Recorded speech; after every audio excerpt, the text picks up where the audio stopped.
Thank you for that kind introduction. Thank you, ladies and gentlemen, for your warm welcome. It's a great pleasure to be here today. In the introduction was said I was the chairman of the NAACP, and of course, I am the chairman of the biggest, baddest, best civil rights organization in the United States. I just wonder, by curiosity, how many of you are members of the NAACP? My goodness. Those of you whose membership has lapsed should know that you can go online at naacp.org and join, and all of you who've never been a member, but who badly have a burning desire to be a member of the country's oldest, biggest, baddest, and best organization, can do the same thing. And you should know that in the National Association for the Advancement of Colored People, we believe colored people come in all colors. Anyone who shares our values is more than welcome. There are no color barriers to membership in the NAACP. We want you, we need you, and we'd appreciate your joining with us. Now I want to talk today about the state of race in the United States. There are those people who say that race is history, and they have it exactly wrong. History is race. The word America, after all, scramble, spells I am race. And America is race, from its symbolism to its substance, from its founding by slaveholders to its rending by the Civil War, from Johnny Reb to Jim Crow, from the Ku Klux Klan to Katrina and to Gina. That's why it's impossible to overstate the significance of Barack Obama's election as the 44th President of the United States, and it is impossible to understate the effect his race has on some of his critics. The decade just ended largely veered from depressing to disastrous, all of it traceable to the Supreme Court's usurpation of the 2000 election. We're still clearing up the mess that resulted from that terrible mistake, and we will be at it for some time. The ship of state is still in precarious waters, and there are some who would rather see it sink than steered to safety by a black captain. The rest of us need to get on board and help to right the ship. It was 42 years ago this year that Martin Luther King was gunned down in Memphis, Tennessee. He's now been dead longer than he lived. This year marks the 55th anniversary of the Montgomery bus boycott, the event that introduced Martin Luther King to the world. He was then only 26 years old. But at that early age, and at an early stage of the boycott, he understood how significant it would be. 4 days after Rosa Parks stood up for justice by sitting down, the boycott began. That evening at the first boycott mass meeting, King declared, "When the history books are written in the future, somebody will have to say, there lived a race of people, a black people, who had the moral courage to stand up for their rights, and thereby they injected a new meaning into the veins of history and civilization." Of course, he did not exaggerate. Montgomery was the beginning of a mass movement that destroyed segregation and permanently changed our world. Thus, it is no coincidence that this year we also celebrate the 45th anniversary of the passage of the Voting Rights Act. And 3 years ago, we celebrated the 50th anniversary of the integration of Central High School in Little Rock, Arkansas in 1957. Now, Dr. King's first national address was that same year at a prayer pilgrimage at the Lincoln Memorial. In 1953 alone, the year that King, fresh from the battlefields of Birmingham, told the nation of his dream at the March on Washington, there were more than 10,000 anti-racist demonstrations. The result was the enactment of the 1964 Civil Rights Act, the most sweeping civil rights legislation before or since, and one of our democracy's finest hours. The spirit of King imbues any election, given the lasting importance of the Voting Rights Act of 1965. But King's spirit was especially evident in the momentous election of 2008. The Civil Rights Act of 1964 made discrimination based on race, gender, ethnicity, or religion illegal. Another act soon followed, making discrimination based on age illegal. The major candidates in both sides' primaries included a black man, a Hispanic, a woman, a Mormon, and a man who became his party's nominee who would have been the oldest person elected to the presidency. And in a first for his party, he chose a woman for his running mate. All of these candidates and the nation owe a debt to what the Arthur Taylor Branch has called the modern founders of democracy, those who labored, many unknown and unheralded, in the vineyard of civil rights. That's one reason we look back on the years between Montgomery in 1955 and the passage of the Voting Rights Act in 1965 with some pride. Those were the days when politicians from both parties worked together in the cause of civil rights. Now, they are barely civil. Those were the days when banks loaned money to people, and not like today when the people loan money to banks. Those were the days when we were powered by our values and not valued for our power. Those were the days when good music was popular and when popular music was good. Those were the days when the president picked the Supreme Court and not the other way around. Those were the days when ministers like Martin Luther King worked for the humanity of all women and men, working to see they had food to eat, a roof to live, give them shelter, and a bed to sleep in. Today, some preachers seem to have forgotten all that. Now they're worried about whether two men or two women are sleeping in the same bed. Those were the days when we had a war on poverty and not a war on the poor. Those were the days when the news media really was fair and balanced and not just mouthpieces for the misinformed. But those were not the good old days. In those days, the law, the courts, the schools, almost every institution favored whites. This was white supremacy. Dr. King described those days in 1962. He said then, "When you've seen vicious mobs lynch your mothers and fathers at will and drown your sisters and brothers at whim, when you've seen hate-filled policemen curse, kick, and even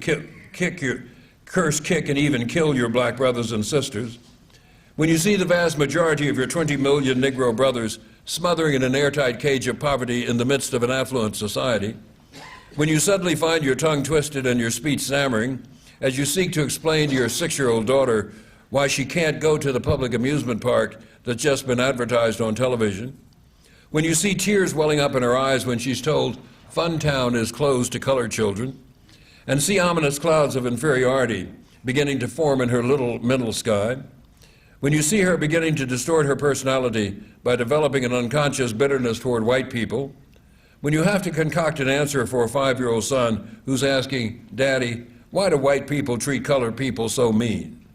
When you're harried by day and haunted by night by the fact that you are a Negro, when you're living constantly on tiptoe stance, never quite knowing what to expect next, when you're plagued with inner fears and outer resentments, when you are forever fighting a degenerating sense of nobodiness, then, King said, then you would understand.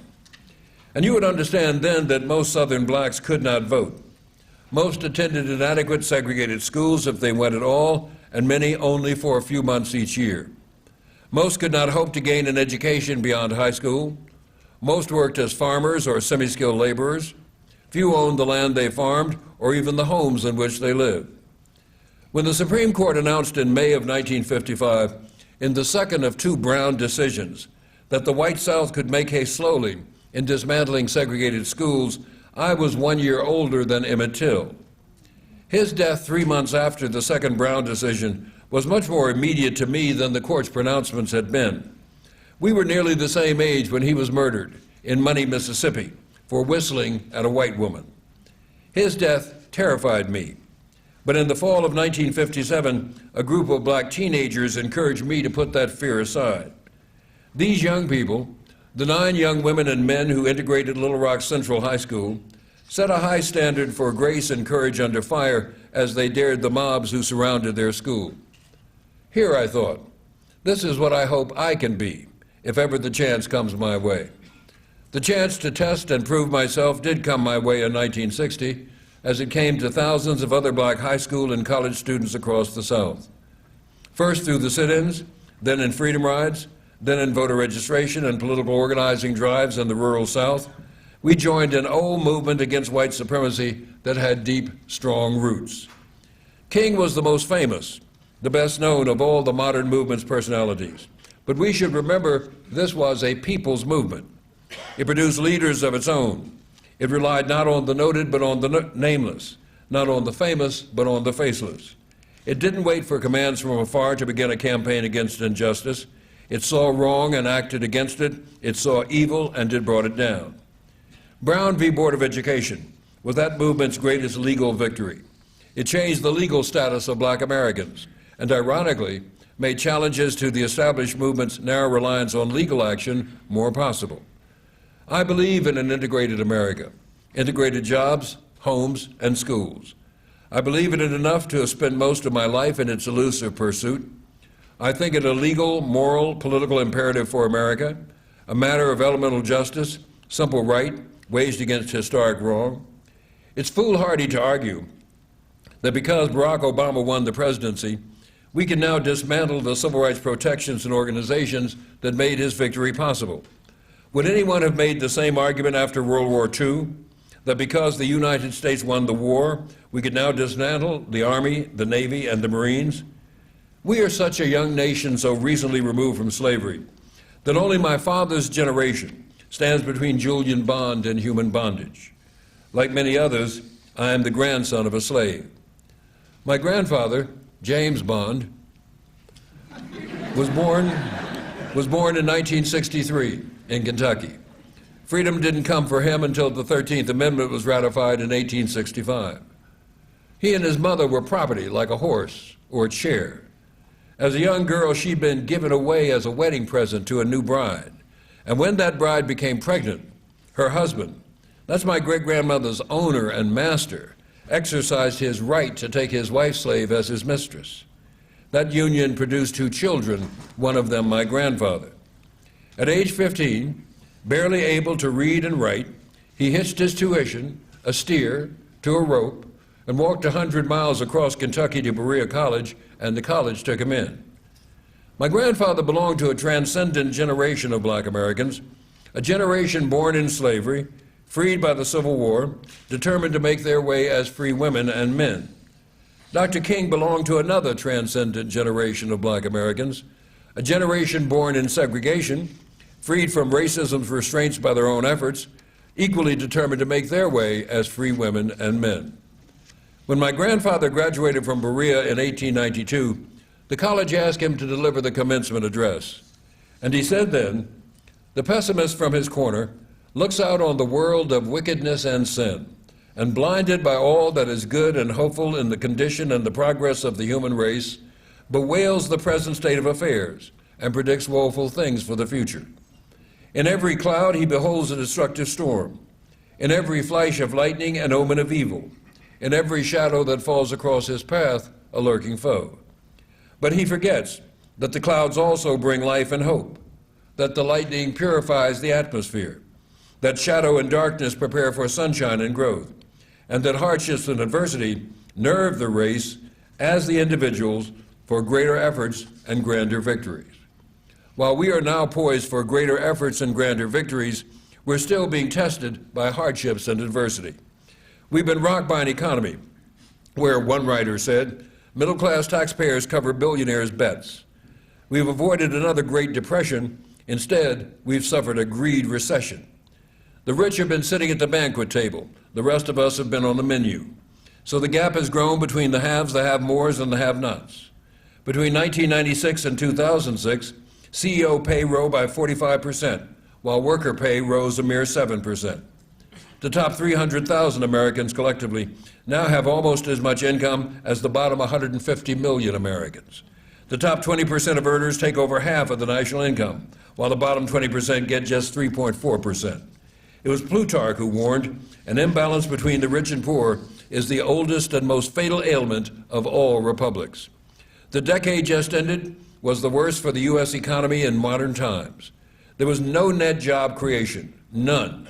Between December 1999 and December 2009. Adjusted for inflation, middle-class families actually were learning less at the end of the decade than they had at the beginning. 1 in 8 Americans is on food stamps. For 6 million of them, food stamps represent their only income. Black Americans, of course, are more likely to be poor than rich, and they are worse off than their white counterparts. Almost every social indicator, from birth to death, reflects black-white disparities.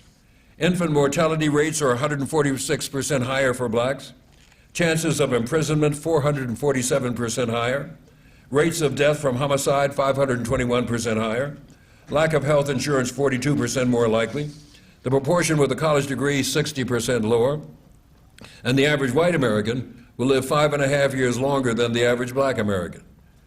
A scholar has written, concentrated poverty doesn't victimize poor whites in the same way it does poor blacks. W.E.B. Du Bois, one of the founders of the NAACP, was the first social theorist to link class to race. He understood then what we must understand now. Race never stands apart from economic realities. The fragility of middle-class life for black Americans is illustrated by their downward mobility. Nearly half of blacks born into the middle class 40 years ago have descended into poverty or near poverty as adults compared to only 16% of whites.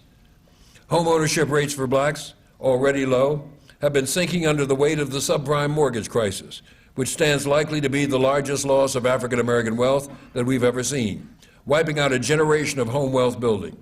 Blacks were 3 times more likely to have subprime loans than whites, with such loans accounting for 55% of loans to blacks and only 17% of loans to whites.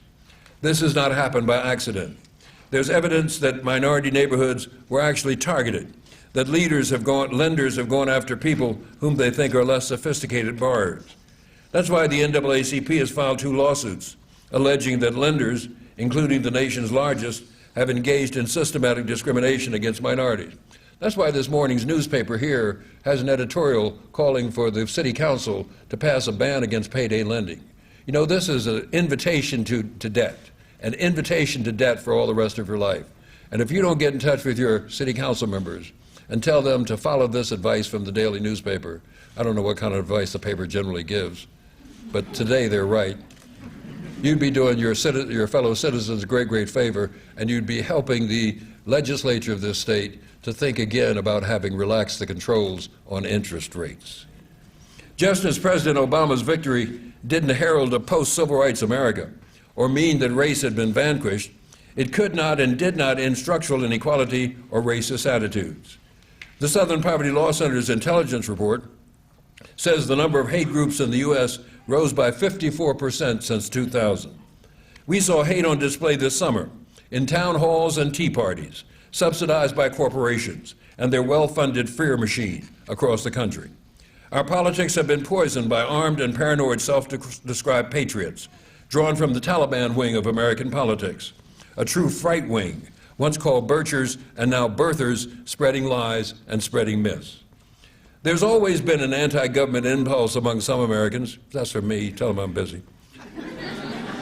The same mindset that drove opposition to Medicare 40 years ago is at play in the current opposition to health care reform, even among some contented Medicare recipients. But now race has been added to the brew, greatly increasing its toxicity. The real issue for many opponents today is that we now have a president whom they believe is guilty of governing while black. The Civil War that freed my grandfather was fought over whether blacks and whites shared a common humanity. Less than 10 years after it ended, the nation chose sides with the losers and agreed to continue black repression for almost 100 years. The freed slaves found that their former masters once again controlled their fate.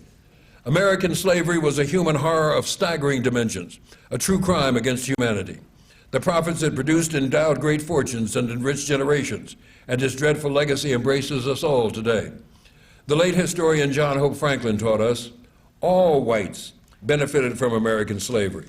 All blacks had no rights they could claim as their own. All whites, including the vast majority who owned no slaves, were not only encouraged but authorized to exercise dominion over all slaves, thereby adding to the system of control. Even poor whites, Dr. Franklin wrote, benefited from the legal advantage they enjoyed over all whites as well as from the psychological advantage of having a group beneath them. Most living Americans do have a connection with slavery, he said. They have inherited the preferential advantage if they are white and the loathsome disadvantage if they are black, and these positions are virtually as alive today as they were in the 19th century. 246 years of slavery were followed by 100 years of state-sanctioned discrimination, reinforced by public and private terror, ending only after a major struggle in 1965, 2 years after Barack Obama was born. If you're 45 years old or older, it's only in your lifetime that racial equality before the law became a reality, not before. For only 45 years have all black Americans been granted the full rights of citizens. Only 45 years since legal segregation was ended nationwide. Only 45 years since the right to register and vote was universally guaranteed. Only 45 years since the protections of the law and Constitution were officially extended to everyone. And now we're asked to believe that 200 years of being somebody else's property, followed by 100 years of oppression in the South and discrimination in the North, can be wiped away by 4.5 decades of half-hearted remediation and one presidential election. We're now asked to believe that no permanent damage was done to the oppressors or the oppressed. We're asked to believe we Americans are now a healed and whole people. The truth is that Jim Crow may be dead, but racism is alive and well. That's the central fact of life for every non-white American, including the President of the United States. It eclipses income, position, education, race trumps them all. At the same time, we ought to acknowledge that Barack Obama's victory was more than the victory of one man. It gave us a chance to redeem the promise of our government, to reclaim our democracy for all, not for oil, to put mutual obligations over mutual funds, to put the public interest over private wealth. The naysayers, the no-sayers, are now relying on opposition as their watchword and their sole strategy. Far from being the party of hope, they become the party of nope. The lesson they took from their defeat in 2008 is that they hadn't been extreme enough. Any pretense at moderation, never mind compassion, should be abandoned. But the world has passed them by. The world has changed. They may be on the right, but they're on the wrong side of history. And how we respond now, and how we're responded to, will determine whether the Obama presidency is bolstered or burdened by high expectations.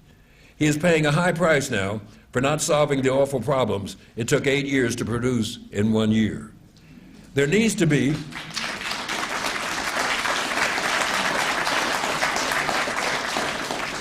There needs to be a constantly growing and always reviving movement across America if we're to maintain and expand the victories won a year ago.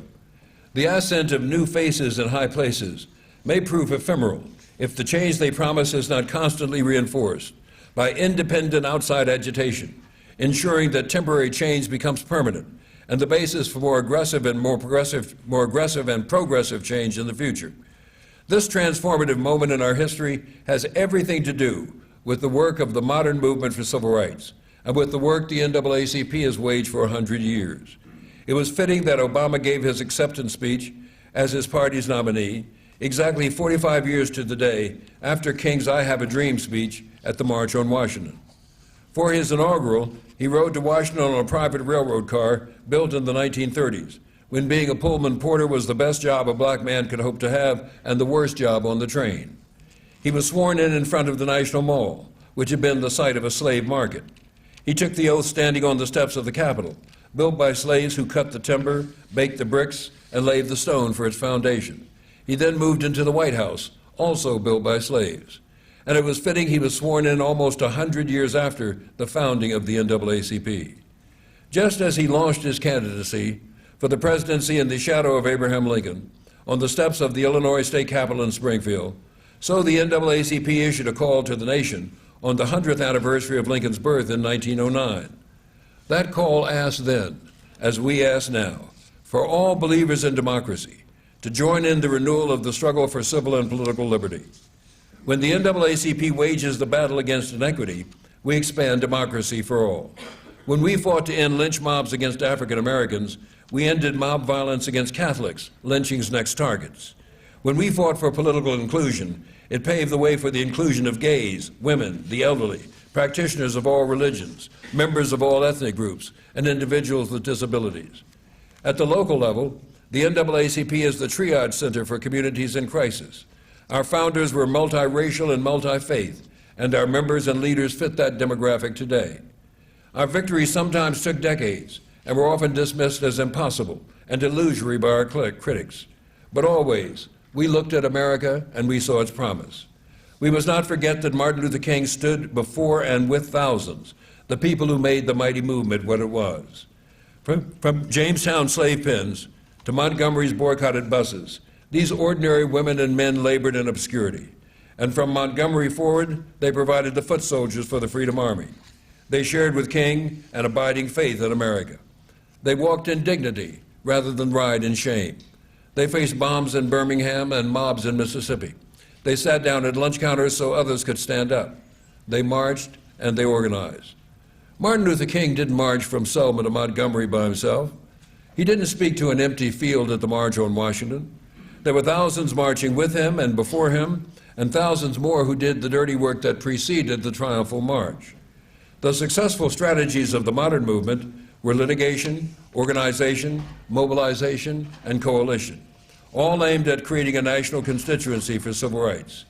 Sometimes it is the simplest of ordinary acts, sitting at a lunch counter, going to a new school, applying for a marriage license, casting a vote. These can challenge the way we think and the way we act. Even today, we do not honor the critic of capitalism, or the pacifist who declared all wars were evil, or the man who argued that a nation that chose guns over butter would starve its people and kill itself. We honor an antiseptic hero. We must recognize, he told us, that we can't solve our problems now until there's a radical redistribution of economic and political power. The United States Supreme Court has just closed the door on that happening, at least for the moment, and the voters in Massachusetts and the fecklessness of the Democrats seems to have closed the door, at least for the moment, on health care reform. But we have a long and honorable tradition of social justice in this country. It still sends forth the message, as does Obama's victory, that when we act together, we can overcome. This former community organizer ran the most organized campaign in history. It led to a victory that was not only broad but deep, particularly with respect to 18 and 29-year-olds, 66% of whom voted for Obama. He carried 8 of the 10 largest states and 9 states that went for Bush in 2004.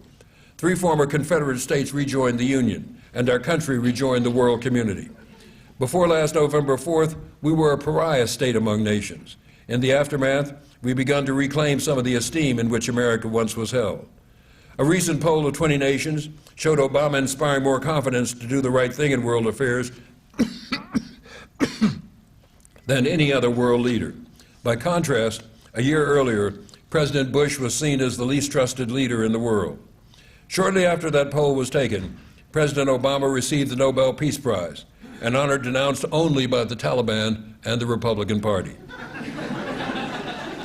The electorate that made Barack Obama president had the lowest percentage of white voters ever. Coupled with a massive mobilization of black Americans and larger margins in every non-white demographic, he replicated, at least for that one day, the many, many decades of concentrated civic engagement that conquered segregation and changed our world. We ought to take time to celebrate our new president, and we must give him time and the support he needs to succeed. A progressive agenda for this new century must include continuing to litigate, to organize, to mobilize, forming coalitions of the caring and concerned, joining ranks against the comfortable, the callous, and the smug, fighting discrimination wherever it raises its ugly head, in the halls of government, in corporate suites, or in the streets, demanding that criminal justice cease being an oxymoron. We know race more than any other factor determines who's arrested, who's tried for what crime, who receives what length of sentence, and who receives the ultimate punishment. We must ensure our children in inner city and suburban and rural schools receive the best education, an education that prepares them for success. We must provide full health care, we must protect Social Security, and we must promote world peace. There is much, much more. None of it is easy work, but we've never wished our way to freedom. Instead, we've always worked our way. By the year 2050, blacks and Hispanics together will be 40% of the nation's population. The growth in immigration and the emergence of new and vibrant populations of people of color holds out great promise and great peril. The promise is that the Coalition for Justice will grow larger and stronger as new allies join the fight. The peril comes from real fears that our common foes will find ways to separate and divide us. It doesn't make sense if blacks and Latinos fight over which of us has the least amount of power. Together we can constitute a mighty force for right. If you aren't a voter, get registered now. If you're not planning to vote, change your plans. Racial justice, economic equality, world peace, these were the things that occupied King's life. They ought to occupy ours today. When I first started working more than 4.5 decades ago, there were 5 workers paying in the national retirement system for every retiree. Of course, I can't possibly know who my 5 were, but their names could easily have been Carl, Ralph, Bob, Steve, and Bill.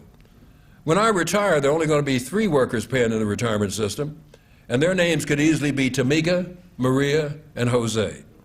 And I'm here to tell you that you better make sure that Tamika, Maria, and Jose have the best schools, the best health care, the best jobs, and the strongest protections against discrimination they possibly can. Thank you.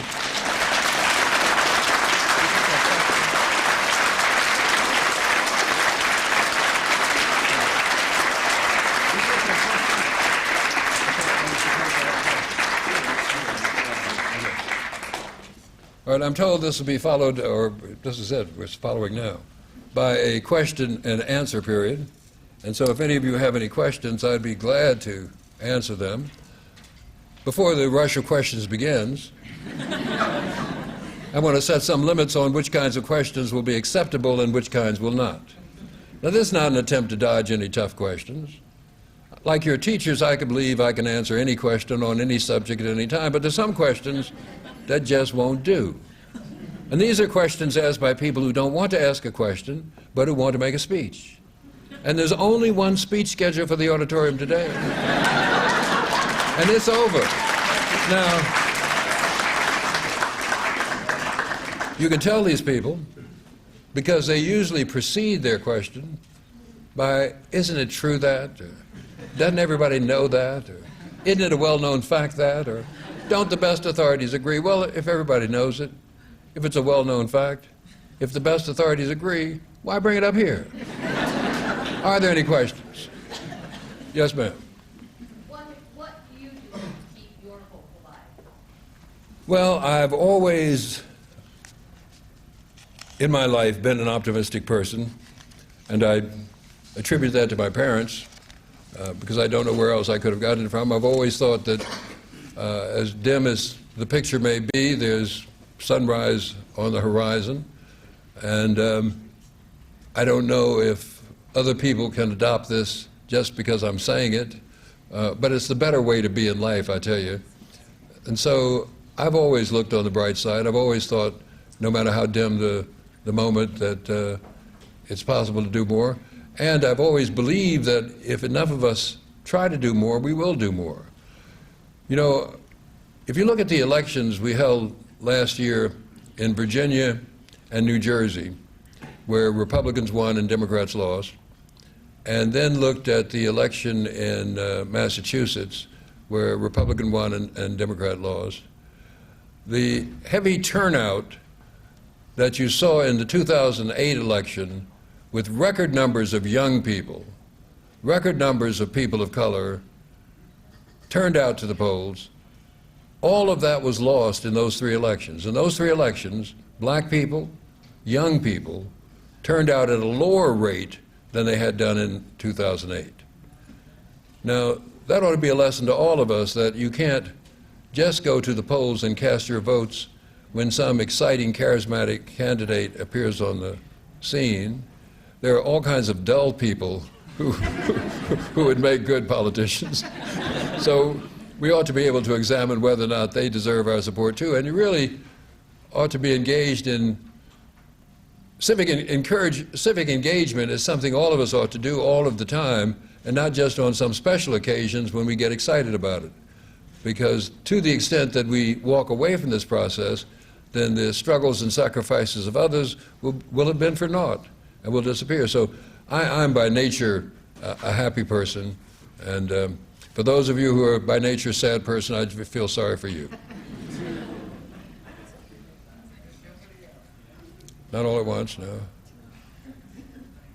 Yes, miss.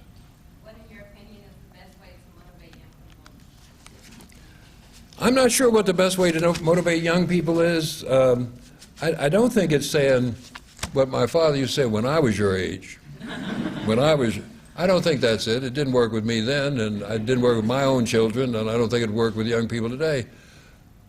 I think one mistake we older people make, because I've seen it happen in the NAACP. The NAACP is the only civil rights organization that reserves a seat on its board of directors for young people, elected only by young people. Nobody else does that. And we have a healthy complement of young people in the NAACP. But every now and then we'll have a youth chapter, say over here, and some adult in charge of it, and the adult thinks being in charge of it means telling the young people what they should do. And no one likes being told what to do. People join organizations like the NAACP and the Boy Scouts or the Girl Scouts or whatever, join them because they want to do things, and they want to do things they're interested in, not because they want some older person to tell them what to do. And so in those NAACP chapters where the older people are telling the young people what to do, the young people soon drift away and we lose them. But in those chapters where we say to the young people, this is your chapter, here are rules and regulations, anything you want to do has to fit this, but if it fits that, you can do it, we thrive and they grow and they become engaged. And I think that's a lesson for all of us. If you want people to be engaged, let them engage, let them choose, let them fight, let them struggle. And in my experience, the results are good. You get good results. But in those occasions where you say, I'm going to tell you what to do, people get tired of that and get tired of it quickly. Yes. As you stated that this was a movement of people, would you consider it a good thing to change Martin Luther King Jr.'s birthday holiday into Civil Rights Day? Well, actually, probably I would not without thinking about it further. I'm pleased that his family, in recent years, particularly up to the time when his widow died, had urged people not to make Martin Luther King's birthday and the national holiday a day off, but make it a day on, where instead of going to a banquet or a dinner, which I've done multiple times, that you did something that you think he would have done had he been around to have done it.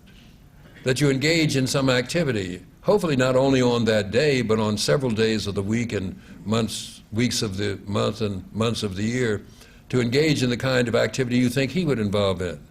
So a true celebration of Martin Luther King and his life and works is to engage in King-like activity, not only on the day of his birth, but all the days of the year. I don't see much value in changing the name. He is the American most associated with civil rights, and hopefully just the mention of the name reminds them of who he was and what he did and what's required of us, or what ought to be required of us if we believe in perfecting his dream. Yes, sir. Yeah, if you had to quantify it in terms of percentages, in terms of Dr. King's dream, how much of that has come to fruition? I was always a terrible math student and remain one today. I can't give you a figure on that, but you have to believe, or I have to believe, that part of Dr. King's dream was imagining the day when America would elect a person of color as president of the United States. Not this person of color, not this man, could have been a woman, not this black person, could have been an Hispanic person of color, you know. But I imagine that was part of his dream, that he looked forward to the day when that could happen, and we can safely say that has happened, and once it has happened, I believe it will happen again and again and again. Maybe not with some other candidate in my lifetime or yours, but I believe it'll happen again and again and again. And I think you look around at the numbers of black people in high places where they did not exist before, that too was part of his dream. And that too has come to pass. And once having come to pass, it will continue.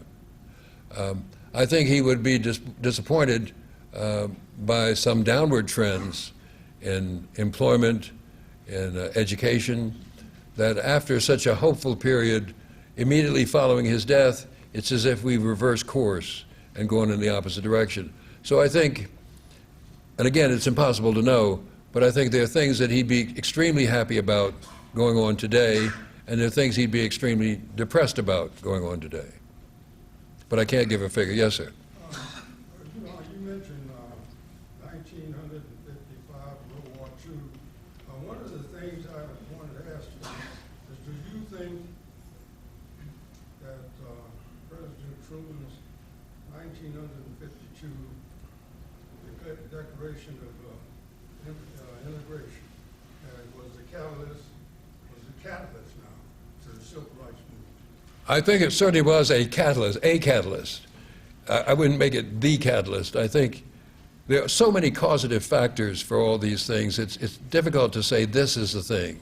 But I certainly think it was a catalyst, and it's interesting you mentioned that at a time when President Obama is trying to remove Don't Ask, Don't Tell. And the striking difference to me is that Harry Truman said, the Army will be integrated tomorrow. Bam. He said, I'm not having any surveys. I'm not asking the Joint Chiefs of Staff. I'm not asking the enlisted men. It will happen. And it did happen. And I'm a little disappointed that the military is going about in this way, because I see no difference between these two occasions. I'm glad that Colin Powell, whom I respect greatly, has come around to my point of view. Not entirely, but come around to my point of view. But I wouldn't give it the place of pride. I think it's a very important event. Yes, sir. Because I'm given the senior moments, I'm not sure. Year 47 or 48. I'm not sure either. Just because I teach history doesn't mean I remember history.